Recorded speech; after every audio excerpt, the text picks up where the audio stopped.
Hello guys, I am Neeraj sir from channel Education Clients.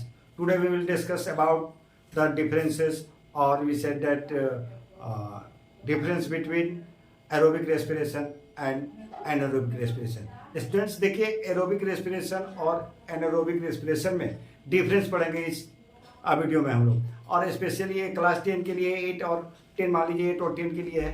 देखिए respiration ना वो दो तरीके का होता है, एक होता है एरोबिक रेस्पिरेशन, दूसरा होता है एनाएरोबिक रेस्पिरेशन। दोनों क्या है दोनों में डिफरेंसेस कि कहाँ कहाँ होता है, कब होता है, कब नहीं होता है। देखिए तो पहले हम लोग देखते हैं एरोबिक और इधर है एनाएरोबिक। एरोबिक कहाँ होता है? Take place in presence of oxygen. जब ऑक्सीजन की उपस्थिति में रेस्पिरेशन होता है, जब रेस्पिरेशन ऑक्सीजन के उपस्थिति में होता है, इन प्रेजेंस ऑफ ऑक्सीजन, तब हम उसको कहते हैं aerobic respiration. Respiration takes place in presence of oxygen, then it is called aerobic respiration. इसके अगेंस्ट दूसरी तरफ जब रेस्पिरेशन ऑक्सीजन के अनुपस्थिति में होता है, इन एब्सेंस ऑफ ऑक्सीजन होता है, तब हम इसको कहते हैं एनारोबिक रेस्पिरेशन।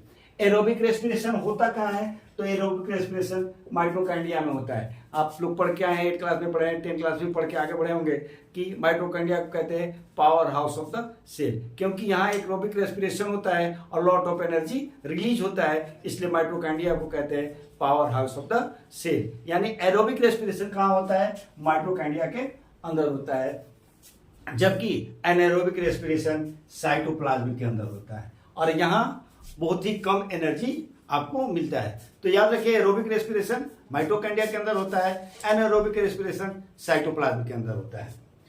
थर्ड पॉइंट है the end product are CO2 and H2O। देखिए एरोबिक रेस्पिरेशन होगा, जहां भी रिएक्शन होंगे, इसमें रिएक्शन होगा, तो जहां भी रिएक्शन होगा उसमें प्रोडक्ट बनता है। तो एरोबिक रेस्पिरेशन का एंड प्रोडक्ट जो होता है, जो लास्ट में बनता है, वो CO2 carbon dioxide and water होता है। जबकि एरोबिक रेस्पिरेशन में एंड प्रोडक्ट के रूप में हमको क्या मिलता है? या अल्कोहल मिलेगा और या लैक्टिक एसिड में, मतलब कि अल्कोहल और लैक्टिक एसिड एंड प्रोडक्ट के रूप में मिलता है।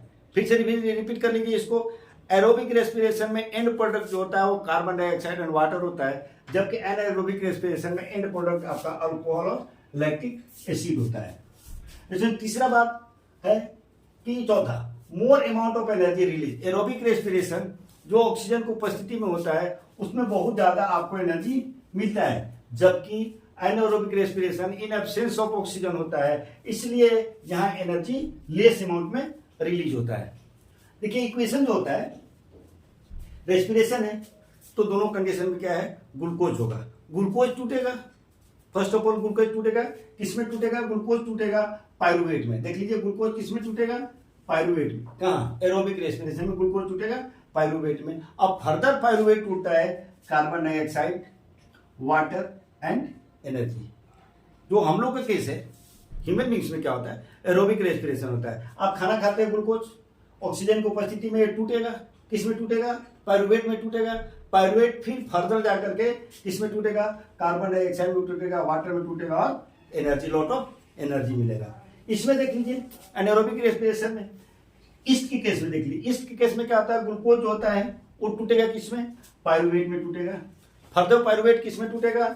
इथेनॉल में टूटेगा, और एनर्जी रिलीज होगा। अब देख लीजिए कि इसमें एनर्जी लेस अमाउंट में रिलीज होता है। ईस्ट के केस में जनरली एग्जाम में पूछा जाता है कि ईस्ट के केस में एंड प्रोडक्ट क्या मिलता है। ठीक है, तो ईस्ट के केस में देखिए ग्लूकोज है, किसमें टूटेगा? ब्रेक डाउन होगा इसमें, पायरुवेट में, और पायरुवेट फर्दर ब्रेक डाउन होगा इथेनॉल एंड एनर्जी।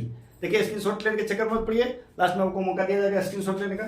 ठीक है, फिर देखिए मसल में, मसल सेल में ग्लूकोज टूटता है, किसमें? पायरुवेट में टूटेगा, और किसमें टूटेगा? लैक्टिक एसिड में टूटेगा, और एनर्जी रिलीज करेगा। ठीक है, देखिए क्या होता है? मसल के केस में ग्लूकोज में टूटेगा, पायरुवेट में फिर टूटेगा, फिर जाकर के लैक्टिक एसिड और एनर्जी में टूटेगा। इस तरह से एरोबिक एंड एनाएरोबिक रेस्पिरेशन के बीच का ये डिफरेंस है। धन्यवाद।